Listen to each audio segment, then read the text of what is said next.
Bienvenidos al video del día de la fecha. Nosotros somos un grupo de estudiantes del curso Estudio de Casos Reales de Vulneración de Derechos Humanos del Centro Universitario de Occidente de la tricentenaria y gloriosa San Carlos de Guatemala. Y juntos somos los jurisconsultos.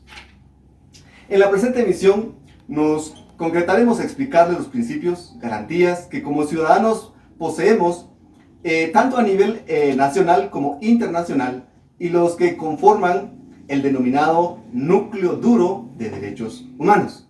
¿Qué es el núcleo duro de derechos humanos? Es un grupo de derechos reconocidos por tratados internacionales, los cuales no se pueden limitar o restringir por parte de un Estado signatario, incluso y sobre todo en casos de guerra, de peligro o de otra emergencia que amenace la independencia o seguridad de dicho Estado.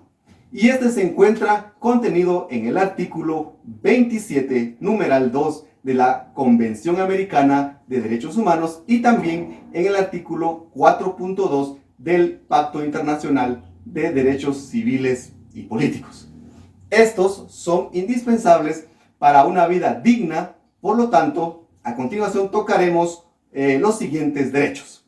En primer lugar, el derecho a la vida. En segundo lugar, el derecho a la integridad personal. Seguidamente, el derecho a la igualdad y no discriminación.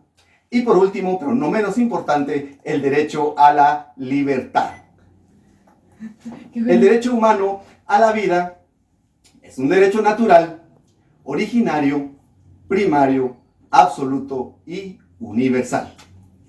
Es un bien jurídico fundamental de la persona, ya que es a través de este derecho que se concretizan todos los demás, y sin el cual ninguno de los otros derechos tendría sentido de ser. El derecho a la vida es un bien protegido por leyes, constituciones y tratados internacionales, toda vez que es el reconocimiento innegable que el Estado hace a la existencia del ser humano. Toda violación a este derecho tiene por definición carácter irreversible porque implica la desaparición del titular de este derecho. Por ello, el derecho humano a la vida se aplica desde la existencia de la humanidad, pero se comienza a regular poco más adelante, como por ejemplo en los 10 mandamientos. Todos hemos escuchado el sexto mandamiento que dice: no matarás. Pero de manera formal y positiva se encuentra recogido en los tratados internacionales, por ejemplo, en la Declaración Universal de Derechos Humanos, en el artículo 3, o también en la Convención Americana de Derechos Humanos, que aquí en Guatemala la conocemos como Pacto de San José. En el artículo 4, numeral 1, queda establecido o estipulado: toda persona tiene derecho a que se respete su vida. Este derecho estará protegido por la ley en general a partir del momento de la concepción. Entonces, seguidamente, podemos decir que en el caso de Guatemala, el Estado de Guatemala, se regula en el artículo 2 de la Constitución Política como un deber del Estado y en el artículo 3 como un derecho humano individual. Pero no solo como un derecho humano a la vida, sino también el derecho a la integridad personal, como lo vamos a ver a continuación.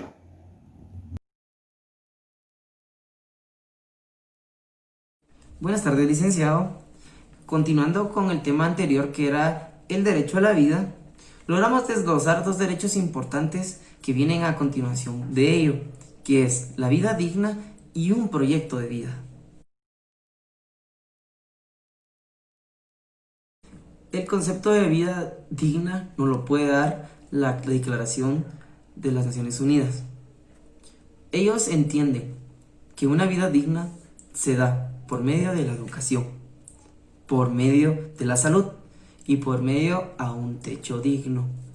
Esas tres singularidades hacen entendernos que estos derechos son para cualquier tipo de persona, para cualquier raza, para cualquier clase social. Y juntando ello, logramos entender el concepto de una vida digna.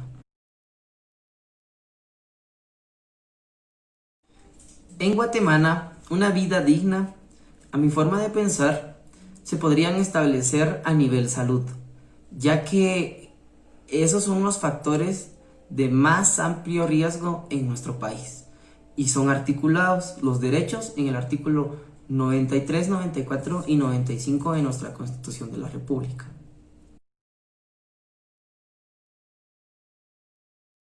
El proyecto de vida. Ese es el segundo concepto que vamos a elaborar este día. Más que todo, el proyecto de vida es que la persona tiene el derecho de imaginar y proyectar su futuro. Así nos lo dictó la Convención Interamericana de los Derechos Humanos. Esto quiere decir que la persona está condicionada socialmente en un contexto político y cultural, y sus libertades personales también limitan el proyecto de vida de la persona. Aunado a ello, encontramos que el derecho a la vida y la dignidad tienen mucho que ver con el proyecto de vida, ya que es la imaginación de la persona hacia un futuro de ella.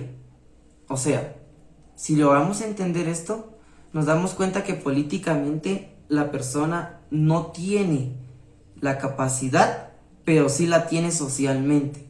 Esto puede hacer que la persona no tenga un buen proyecto de vida y puede vulnerar ese derecho. Hola, ¿qué tal? En este momento vamos a hablar acerca del tema de la integridad de la persona. Específicamente nos vamos a enfocar en el tema de la prohibición de la tortura y otros tratos crueles, inhumanos o degradables en contra de la persona. En el ámbito internacional vamos a llegar a establecer que la Convención Americana sobre Derechos Humanos ha sido bastante reiterativa en establecer que la tortura es todo acto en contra de la integridad de la persona, en contra de sus libertades fundamentales, así como de sus derechos humanos. Esto de manera general se encuentra regulado en la Carta a las Naciones Unidas, así como a la Carta de los Estados Unidos de América. Como definición de la tortura, la Convención Americana ha llegado a establecer la siguiente. En el artículo 5 de la Convención Americana sobre Derechos Humanos podemos llegar a establecer que se encuentra regulado la protección a la integridad de la persona, así como en el artículo 6 la prohibición a la esclavitud o a la servidumbre.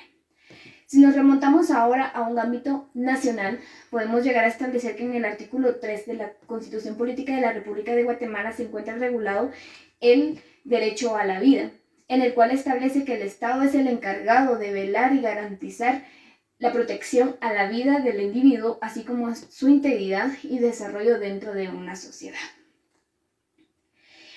La Corte de Constitucionalidad, en su expediente 1718-2004, ha llegado a establecer que existe un agravio de relevancia constitucional en cuanto a la decisión de los jueces de ejecución al dictar una sentencia para que el postulante, en su calidad de condenado, sea trasladado a un centro de detención preventiva sin tomar las medidas necesarias inmediatas para resguardar su integridad.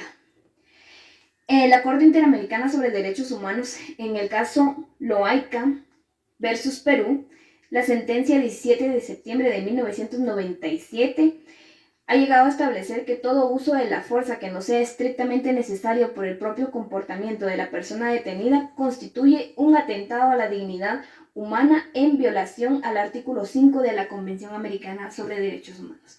Este caso es bastante particular, pues se ha vivido hoy en día acá en Guatemala con la violación a sus derechos humanos del médico maya llamado Domingo Chukche, quien fue asesinado de una manera violenta y pública el día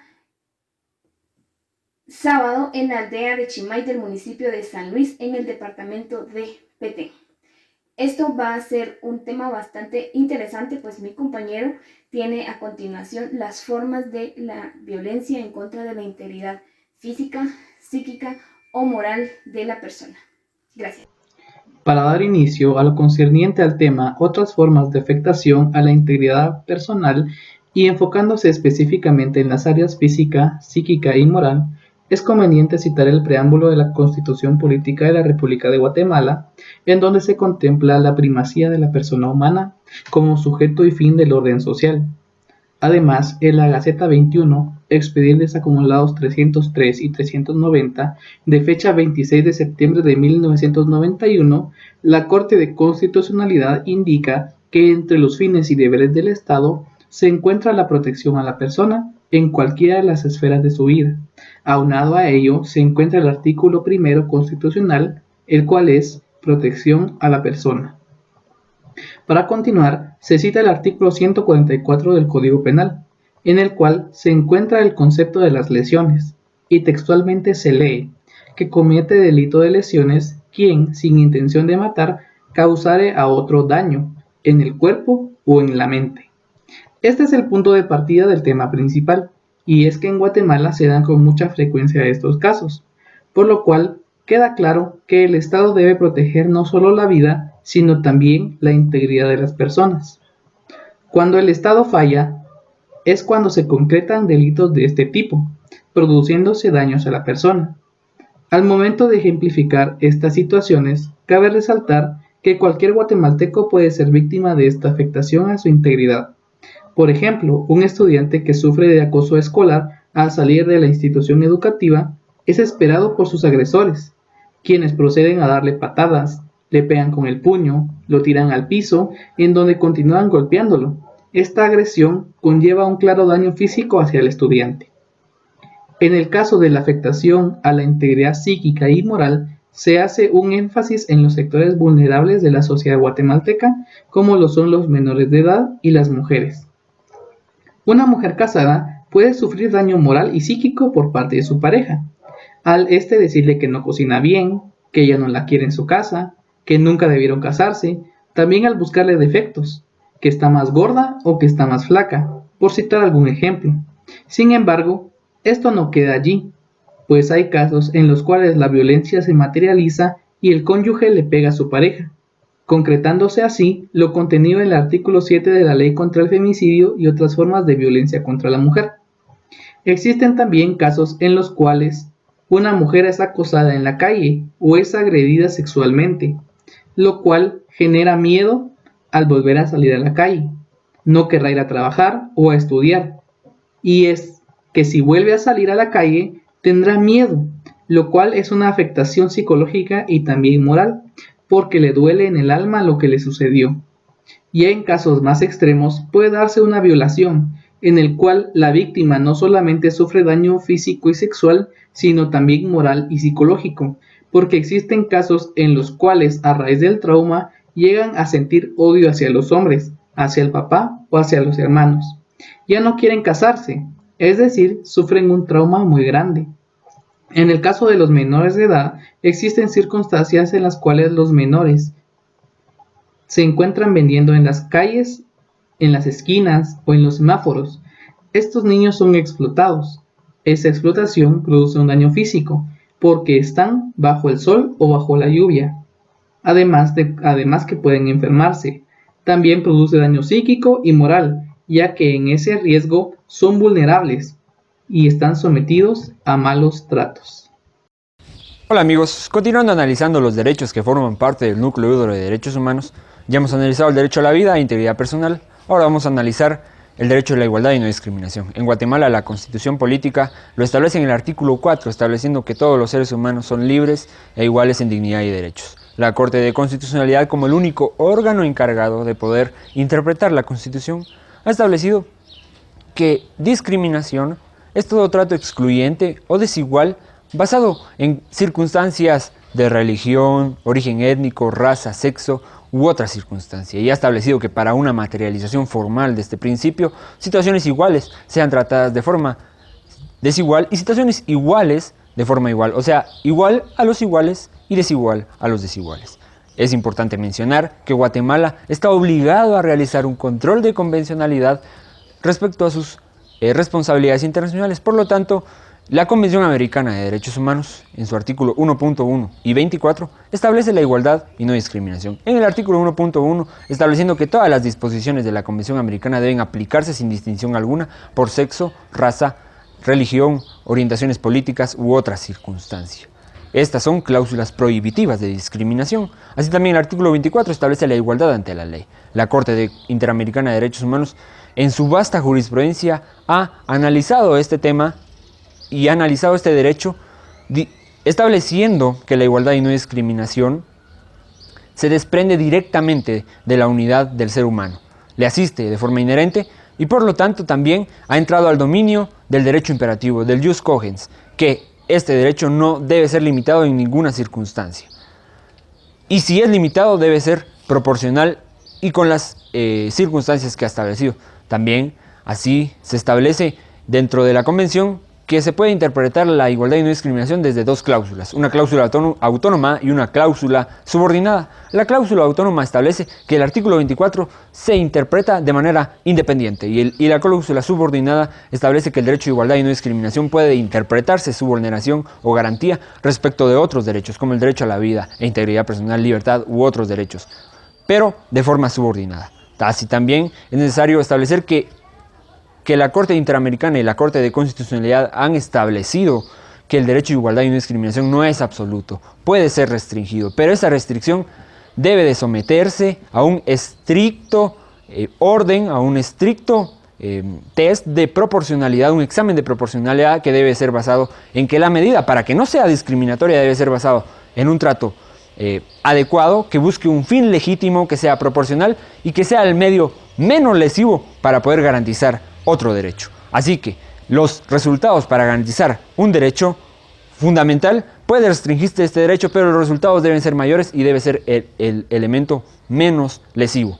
Un caso emblemático, el caso González Luis versus Ecuador, en el cual una niña portadora de VIH-Sida fue discriminada, expulsada de un colegio por el simple hecho de serlo, por el simple hecho de tener esta enfermedad, y se analizó de que no fue la medida adecuada del Estado. Así que estos son algunos alcances que se establecen del derecho a igualdad y no discriminación.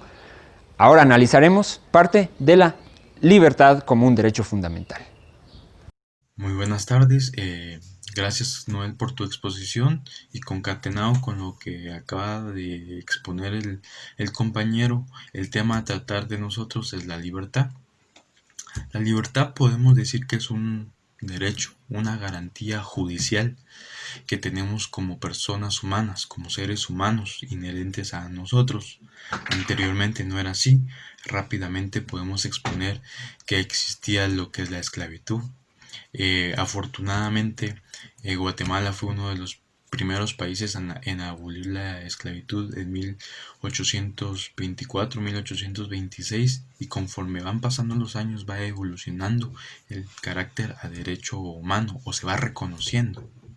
Lastimosamente, la libertad es uno de los derechos más vulnerados de la persona, ya que, como lo estipula en la Convención Americana de Derechos Humanos, más conocido como el Pacto de San José, en su artículo número 7, que leeré la parte conducente, menciona que nadie puede ser privado de sus libertades físicas, salvo por las causas y en las condiciones fijadas de antemano por las constituciones.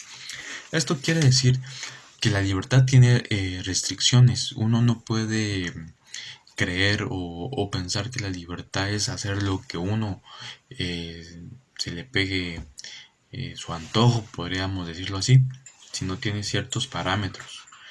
En este caso, la libertad puede ser restringida por hechos fundados que nos deben notificar, en dado caso, la autoridad competente, que es la única encargada de restringir nuestro derecho a la libertad y ninguna otra persona, porque ya sería ilegal. Tocando este tema, la libertad puede ser vulnerada ilegalmente o arbitrariamente. Leyendo a la Corte Interamericana de Derechos Humanos y la Convención, ella lo estipula como dos definiciones distintas.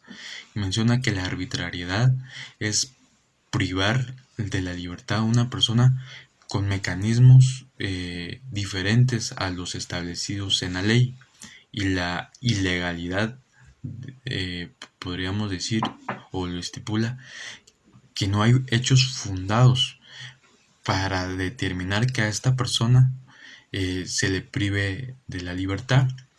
Podemos mencionar que uno de los casos que cita y una de las sentencias de la Corte Interamericana de Derechos Humanos es el caso Chaparro Álvarez, que es uno de los más conocidos, uno de los primeros en donde la Corte Interamericana de Derechos Humanos citó sentencia, y el caso de Maritza Ruiz Urrutia versus Guatemala, en donde a ella se le privó la libertad por el propio ejército y se le torturó y se le dejó a pocos pasos de la Fiscalía del Ministerio Público, en donde ella lastimosamente está exiliada en Estados Unidos. Puede ser un poco de la libertad que se restringe. A continuación analizará mi compañera René su tema a tratar el día de hoy, en el cual desarrollará un poco más lo que es la libertad específica, lo que es la libertad a la circulación y la residencia, que va muy concatenado a este tema. Para analizar un poco más el tema tratado, les puedo dejar por aquí algunos links que van a aparecer sobre los casos de Chaparro Álvarez Rodríguez y Carla Maritza Ruiz en la sección de la Corte Interamericana de Derechos Humanos, en la cual nos puede desarrollar un poquito más. Van a aparecer por acá. Partiendo del tema general que expone el derecho a la libertad y con lo expuesto por mis compañeros, yo voy a hablar específicamente sobre dos derechos. El primer derecho es el derecho a la libre circulación. El segundo derecho es el derecho a la residencia. El fundamento legal en la legislación nacional de estos dos derechos lo encontramos en el artículo 26 de la Constitución Política de la República de Guatemala.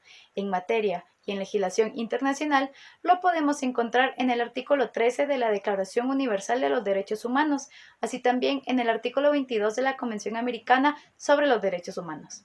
Hablando como primer punto sobre el derecho a la circulación, debemos de entender que este es un derecho fundamental de la persona, que se refiere a la facultad que tiene la persona de trasladarse de un lugar a otro sin ningún impedimento. Vemos que es de gran importancia este derecho, ya que, como bien sabemos, la persona se desarrolla en diferentes áreas, por ejemplo, laboral, educacional, familiar, social, entre otros, y que este desarrollo no se da solo en un lugar, hablando físicamente, sino que se da en distintos lugares. Por ende, es necesario que la persona pueda trasladarse sin ningún obstáculo para poder así tener un desarrollo integral.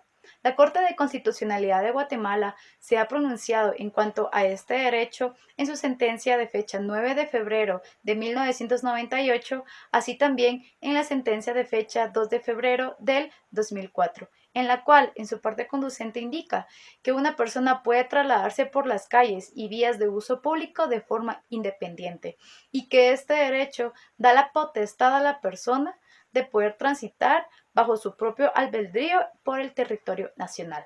Ahora, hablando del derecho de residencia, primero que nada hay que entender qué es residencia. Y por residencia entendemos al lugar del espacio donde una persona permanece de forma continua.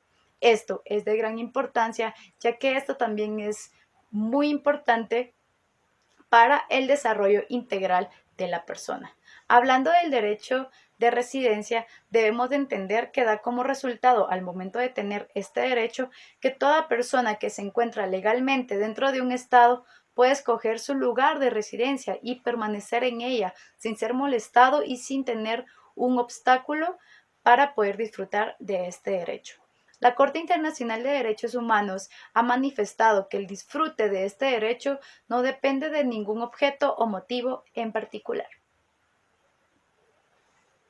Continuando con nuestro tema sobre derechos humanos, hoy les hablaré sobre lo que es la libertad intelectual, la cual engloba la libertad de conciencia, libertad de pensamiento y la libertad de culto o de religión. Englobaremos las primeras dos en un solo tema y seguidamente hablaremos de lo que es la libertad de religión.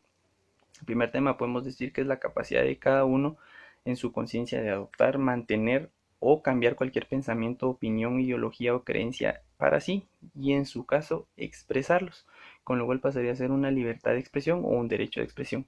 La regulación. La regulación la encontramos en el artículo 13 de la Convención Americana de Derechos Humanos, la que dice en su parte conducente: toda persona tiene derecho a la libertad de pensamiento y de expresión, con lo cual podemos decir que es un derecho global o un derecho para todas las personas.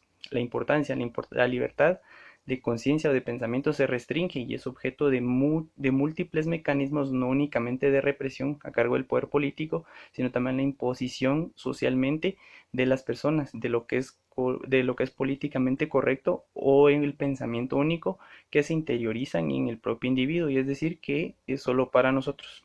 Tenemos un caso acá de una violación a esta libertad de expresión, y es el del caso de La Última Tentación de Cristo versus Chile. Es una película chilena en la cual fue limitada por múltiples personas que denunciaron su contenido. Y en este caso la Corte reiteró que el contenido del derecho a la libertad no solo incluye el derecho a la libertad de expresar el propio pensamiento, sino también el derecho y la libertad de buscar, recibir y difundir informaciones e ideas de toda índole, en este caso religiosas. Por último, tenemos el tema de la libertad de religión. La libertad de manifestar la propia religión ha existido desde hace muchos años con estas creencias y que se ejerce individual o colectivamente, tanto en público como en privado. La libertad de manifestar la religión o las creencias mediante el culto, la celebración de los ritos y las prácticas y la enseñanza abarca una amplia gama de actividades. Es decir, no solo en el ámbito público, sino en el ámbito privado. Derechos que hasta el día de hoy todavía tenemos y que podemos gozar, que muchas personas no lo pueden hacer. Y con esto finalizamos este tema. La regulación la encontramos en el artículo 18 de la Declaración Universal de los Derechos del Hombre, asimismo en el artículo 18 del Pacto Internacional de Derechos Civiles y Políticos, en el párrafo 1, y su entramado es profundo y de largo alcance. Alcanza la libertad de religión y de pensamiento en todas las cuestiones, las convicciones, como ya habíamos manifestado, personales y de compromisos con la religión y de las creencias. Esto fue todo. Muchas gracias.